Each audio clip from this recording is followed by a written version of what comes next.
Now let's look at the US. The Wuhan virus is gone, or we've learned to live with it, but it has left a different pandemic in its wake. Clinical depression. A new study finds that depression rates in the US are at record levels. In fact, depression has been on the rise across the world. In 2021, 4 in 10 adults worldwide said they face depression and anxiety. And the numbers just keep going up. But why is this happening?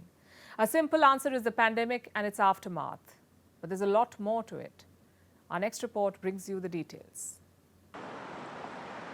The American dream has turned into American depression. A new study says people in the US are more depressed than ever before. This is according to a Gallup survey. It says 29% of Americans have been diagnosed with depression at some point in their lives. That's 3 out of 10 Americans. The figure is 10 points higher than what it was in 2015. The number of people suffering depression is almost 18%. That's 1/6 of America, a staggering number. What explains this? The Wuhan virus pandemic. It brought not just death and suffering, but also crippling loneliness.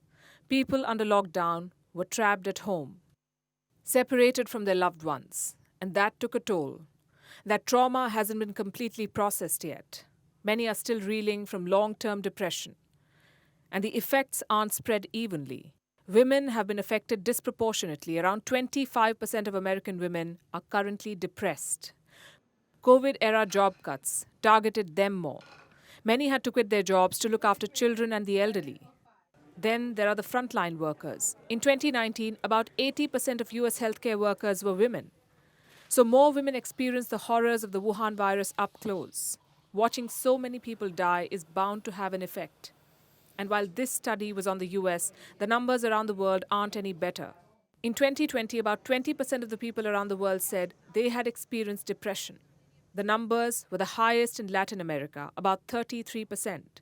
27% in Russia and Central Asia, 26% in Australia and New Zealand, 20% the world over, except East Asia, where only 9% of the people said that they faced depression personally.